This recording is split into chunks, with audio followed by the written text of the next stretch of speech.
کی بمباری کے نتیجے میں جاں بحق افراد کی تعداد 50 سے زائد ہو گئی ہے، جبکہ 150 سے زائد زخمی ہیں۔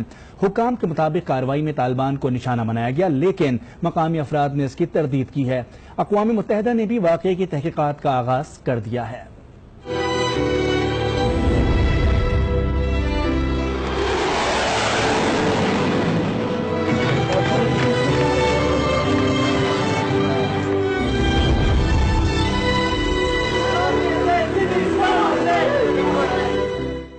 یہ ننھے فرشتے اپنی اسناد لینے آئے، لیکن موت یہاں ان کی منتظر تھی۔ قندوز کے اس مدرسے میں تقریب دستار بندی کا آغاز ہوا ہی تھا، اچانک فضاؤں میں طیاروں کی گھنگھر سے ان معصوموں کے دل دہل اٹھے۔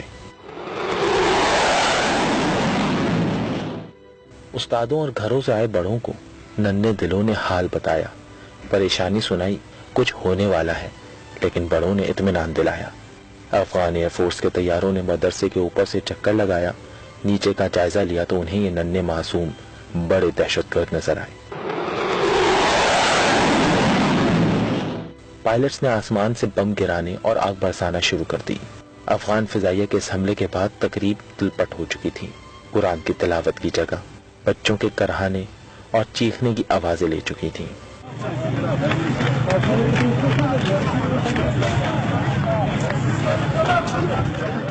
درجنوں جاں بحق اور اس سے کئی زیادہ زخمی ہو کر اسپتال جا پہنچے، جو بستر سے موت کو شکست دینے کی تک و دو میں لگے ہوئے ہیں۔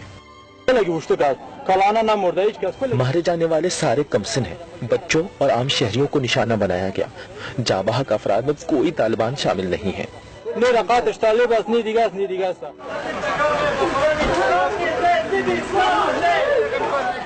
عینی شاہد کا بیان اپنی جگہ، لیکن افغان حکام تو کچھ الگ ہی دعویٰ کر رہے ہیں۔ قندوز کی صوبائی کونسل کے رکن مولوی عبداللہ کہتے ہیں حملے میں طالبان کے مدرسے کو نشانہ بنایا گیا، جس میں 50 سے زائد عسکریت پسند مارے گئے۔